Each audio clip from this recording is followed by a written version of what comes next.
poinia ama sabera kan soitur chu heta irong kal nuwa Asia India ram le Mizoram in an lo na America karon soi boina na sabe azu digvek USA USA le Mizoram in an lo na amo India ram po ise ne tam khop mai ma sabera chon Emmanuel le green tea poi mo ka soi to ne kan soi lenga tin kan video hi ne karon jin chung hi arei angin ngai mai la rei lawa kan boi ve a tuna kan ama kan shoot te po ka pending a oma tuna ka thil soi lai me ki aizol ka thlen to no vel chau aizol a ken the ge in pe se a eng po ni se tun hu nang hian soi tai la chau me ne tam khop maya ma sabra chuan US su changkang zo ka khovedaram changkang bera nia I khar ngot po khan thila ti chianga I mania po inu nen kan chu kan soi ber chu USA a om loin US a anti loin khoi ngen ti to chuang alien nen ti don mi diang ti kha inu bula po fiam thu ka soi nia chuang chon USA ka chu engkim abuang thlapa ngai kha ani na lai kha om ve a chu ta se chuan nan soi zor zorang ka phone ai ka chin chia hey India ram Mizoram chu soi ngai lo ta India ram po kong ate ta ni India ram highway lo kho chunga kong zau kan ti te po hi hemi antinan both side anga hianin rongkal hetia motor tan phei anga hian len thumom hi tam kan ti lai chu len ruk ten om ringot te hi enge motor enge khal po no ma motor chuan po no ma tin chuti kara chon traffic te polo jam ve reng thota amaro chu motor konga tamna na chon aso ta tin India ram anga niwak si lo ma se he tiang la ni chiang da chu antenna me len li om ta kong pali om ta ka ma join kan tlan vek ta chuan veile dinga pe na lo om ta chu ta chuanin a ma tang dei to in veilama peng tur chu heta veilama kaltur dinglama kaltur chu dinglama pen tur kong khalen ruk lo ti jok teng len ruk ni ta se asir pahnia velama kal chu an pe nanga an lena han kalangai to dinglama peng tur chu adinglam len pahnia an pe nanga ti angte mumal thap thap khana lo oma alai khan tlan ve tangul ngul la velama peng don ta la kha alo thei tam mi lowa chuan etian kong peng chu ma lo tam te mem ta he in veng anga te po he mi ho sa veng ane ting la hi khatianga te po khanin India ram chu soi lo Mizoram apo kan tlan tlang pup na tur hang kan tlan tlang lo om zia chon kan tlan ta point pakata lo oma ding le ve tang motor ron chuak thei ve malama tang rong kal thei om pok ta khatianga te khan motor po mi lo ma se dananga chuan din shim anga ya khatiang te kha traffic bi ga chon lo ni ta se chuan GPS thalu tu khi a thain ka ria hei Mizoram a chuan man tlak tak lo ta chuan phai kan jin ve pon Uber te kan mang ta tin achang phei chuan thian te ke hi ka kol rong ta thian te bike amo hatiang khal chuaka GPS manga kal mai thin ka ne du angina kurei tok lo atin internet te lo thalowa hetiang lai chuan internet hi achak thae mem ta chuan GPS accurate em accurate mai ni lovin ka ma traffic jam om don ti te ka motor speed za thleng ten engkim kha lo detect thei ta chu a thatna ni ka hria tin engkim ma kha Google Map a omang kha chu an update thasia timayang kha GPS a tha khop maya hei Delhi ani mo Bombay ani mo Kolkata Chennai Bangalore Hyderabad po ni se a tha tak chong lo hela US a chuan engkim mi lo thave ka chuan India ma kan ti ngai lo chu hei seat belt hi nia Mizoram ma phei chuanin mitam ta hian seat belt hi om ti po kan threlawang ti tu ni ma se la chuan strict thop maya tuna hian i passenger ten motoric khalai passenger ten an hreng lo ni chuan nang ma zo khai thiam lo kha ni maya kha tiang te chuan no pangkum som le pathum som pali hnuai lam chu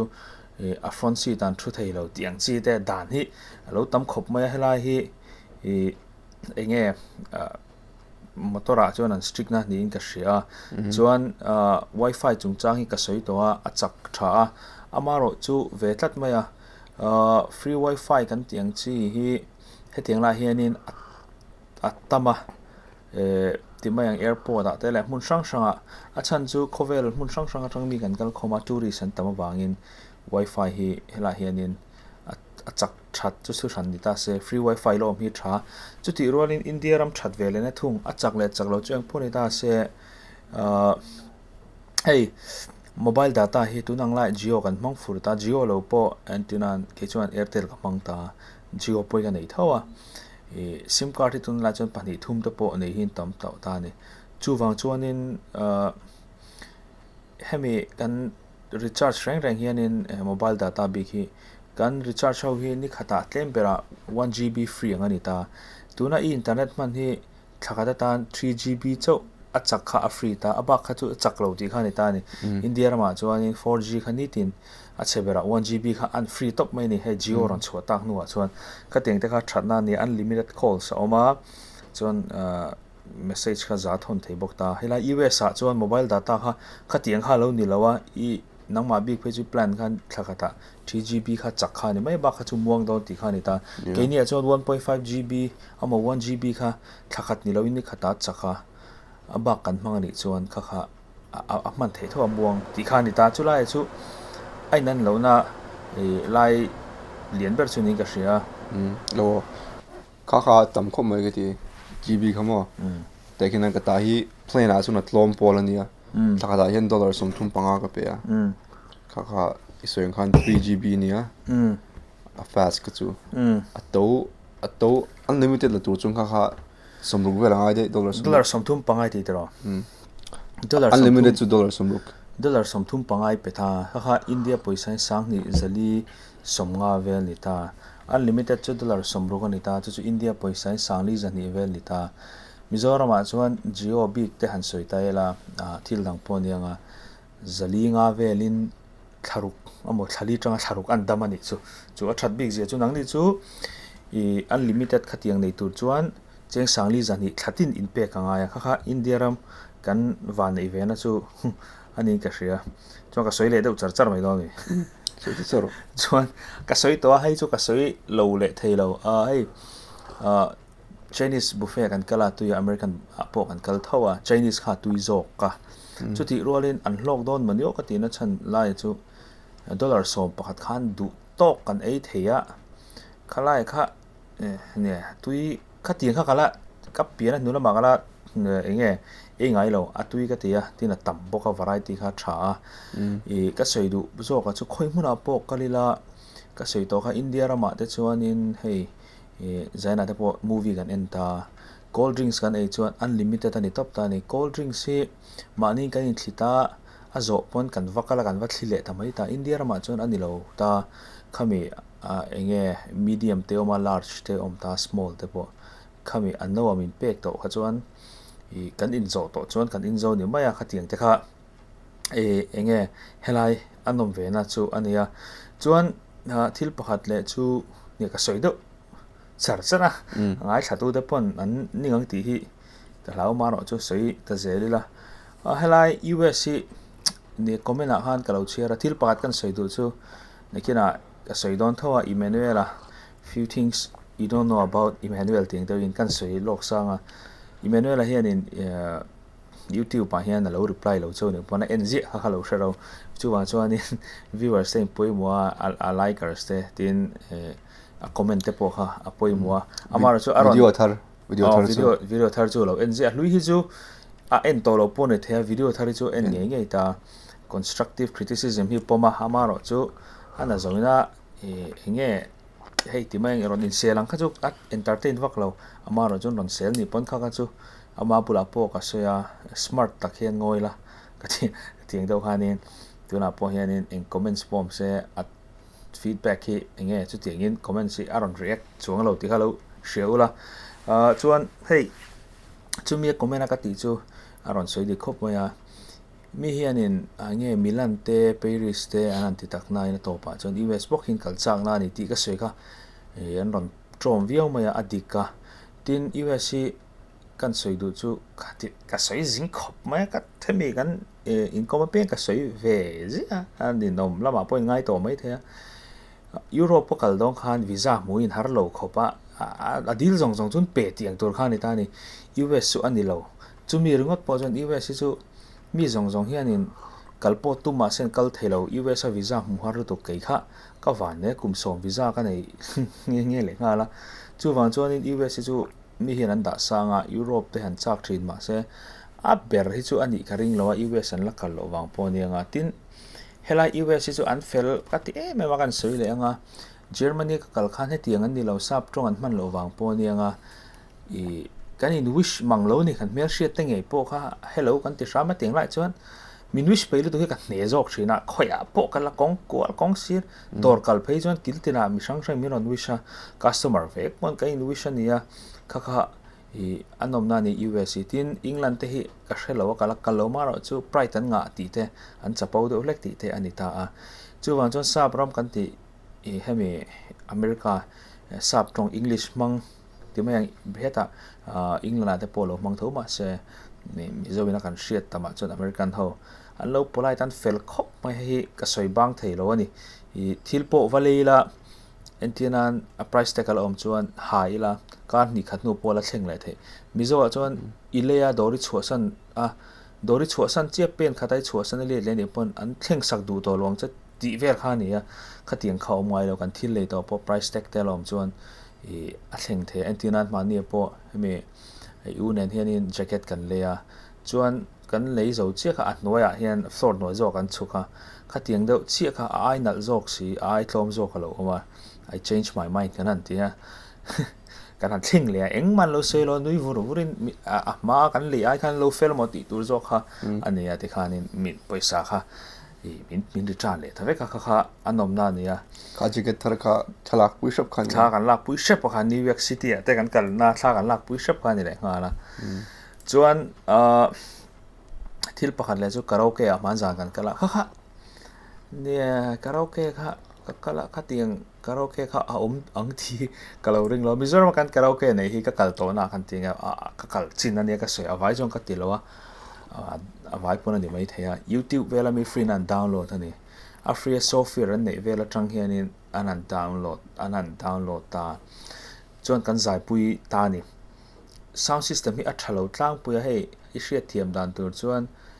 amplifier oma ta han mai kan wa connect to pan zai chang phei chuan lo ring lo a chang phei chuan lo chhia a ring lut tuk ti te ani ta a chuan la kha a choice la kha an che em ta ni ma se ma zan kan karaoke kal kha chu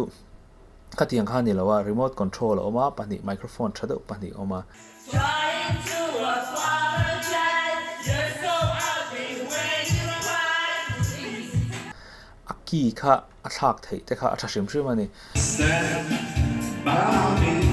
Aqui é que eu vou mostrar. Bali, Jesus, eu que tem que saber.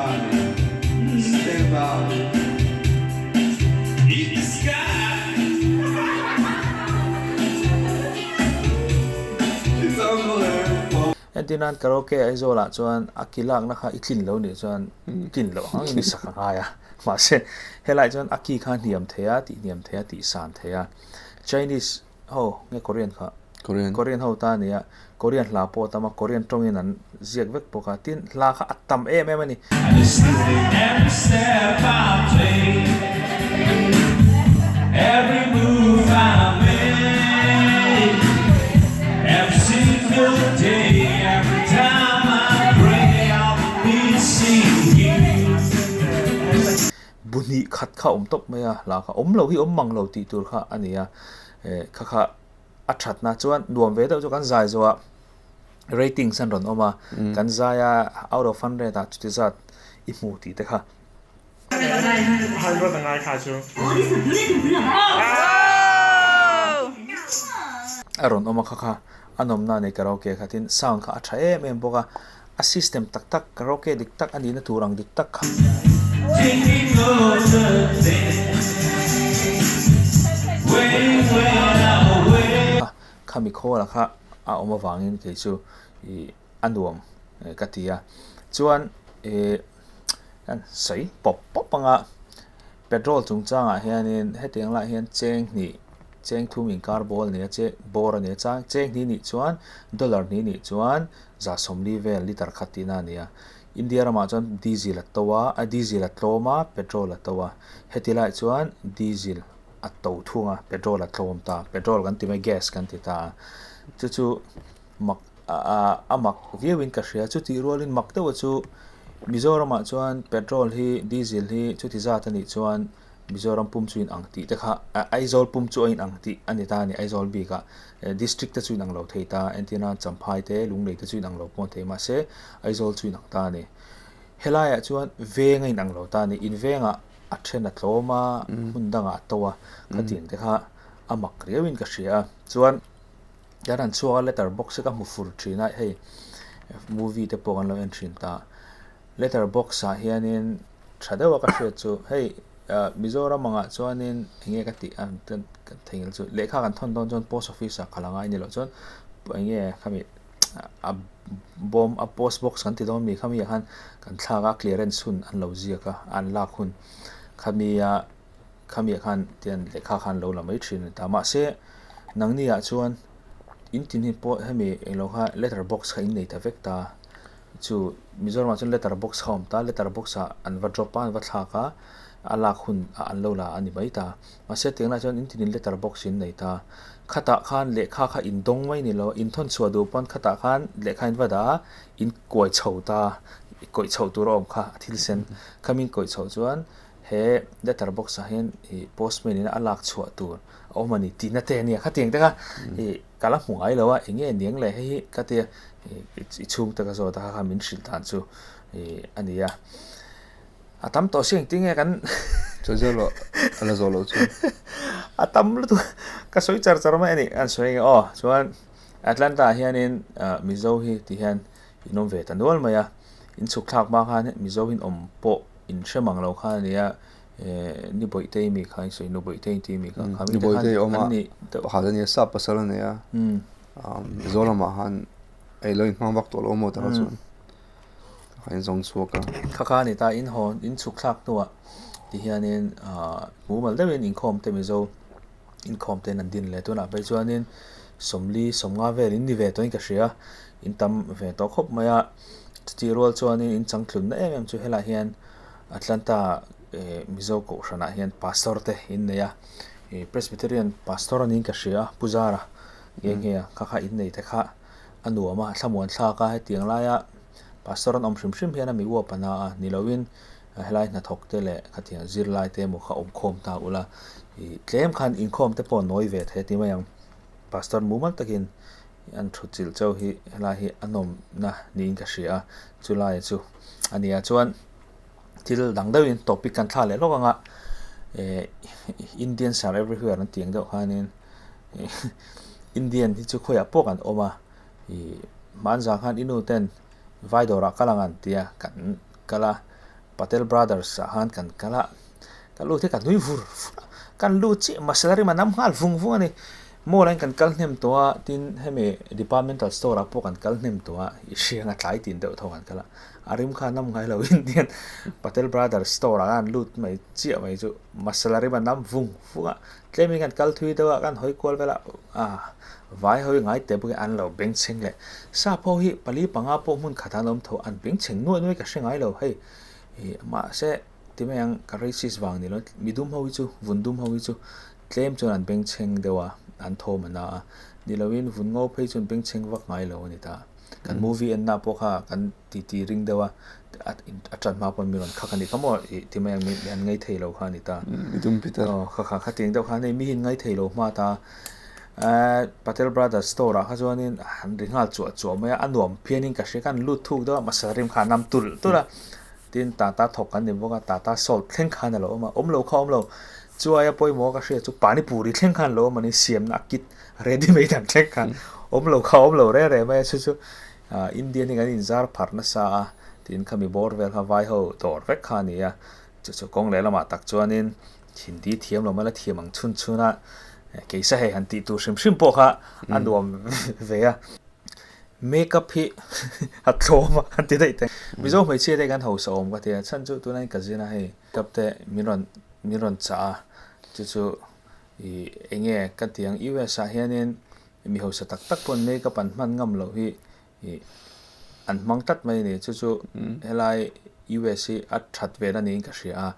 India ramai chuan thil chiang ania a thlom do na maro chu US a makeup lei turin izuk jin theilowa thil chiang salom aizol line go hatia bungro thloma ma se aizol mi zong zong go hatia zuk la theilo chu thil chiang an US a chuna thloma lo ma se US a kal tur chuan i flight man te nga ya mo US on po cha don lan taxi fare te pe ka nga ya chu wang chuan an zong khan nei thei chuang lo re ta ni contact nei that te ngai ta chu baga bazar hun bazar hun te oma tuna makeup min lo cha ta se makeup lei turungot khan wakaila euro a dollar somli te va se na nga ya kha kha min pek le te ngai ta ni thawa kan soi tum lai ber zo ka chu nen chi na kan se khanin ko hati te po tloma lo ma se tlom ti wang han mi zong zong lovek thei chuang lo wa mo khateng deuh khanin mi zo me cheu hian hela US a po brand tha hi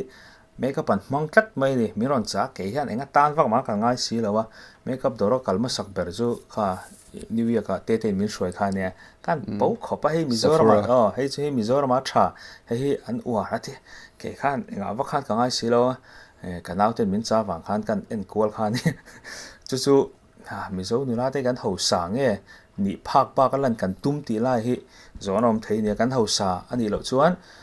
kan ni phak ba ka lan kan tum ti na ni mai ha tiang lai mi zo na thok ho nge pon an man pha lo le sa pho pon an man pha lo hi kan mang thlat me helai hi claim chuan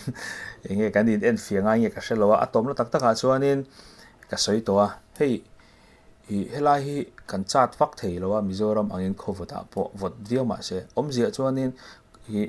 a voti kan tua rei lo ni tun in chunga kan oma centralized heater an tia in chung zong zong a lum vek ta ni chuan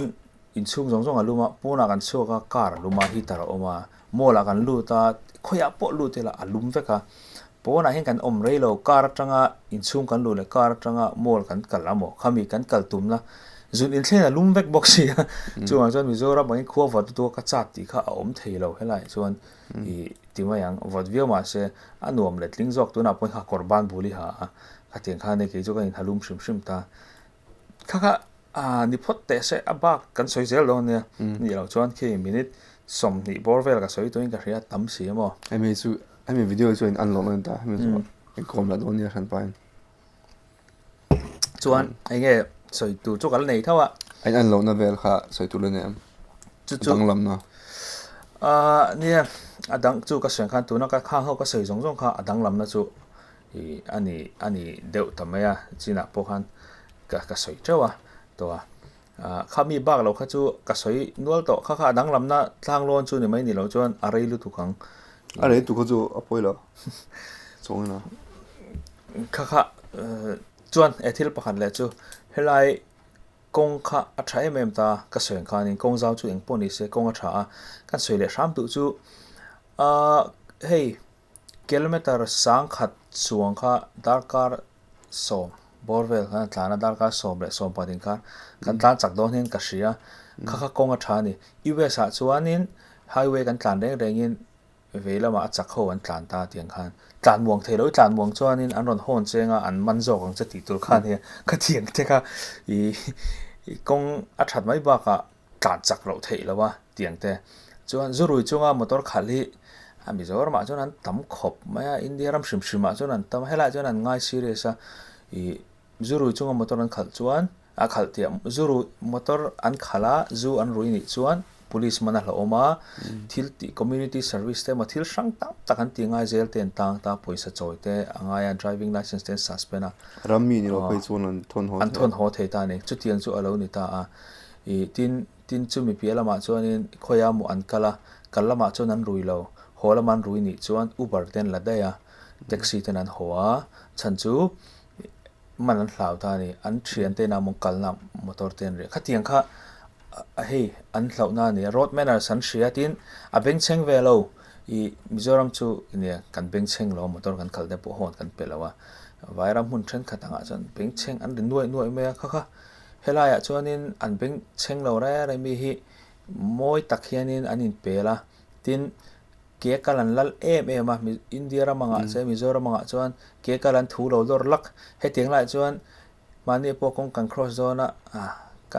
ka kan kalmuang dewa min ngak mai mo khatiang kha ania kongkal kan lal em te hi anuam shrim ka ti kha motor bi ka chuan dero so chuan dule atla chopo mai chuan kan soi lenga ka soi chak zo ka chu ka re avai chong ka soi lawanga ngai a lo clear tu te lo en tu te enge Emmanuel ama min zot mi lo khanin soi lu tram few things you don't know much about Emmanuel kan ti kheranga chu ania Emmanuel ebo amak na do nula te khanin lo elanga big takin ai zo la te poron ho mai theya holo ni pon thing pui hi a thaka in thin ama khop mai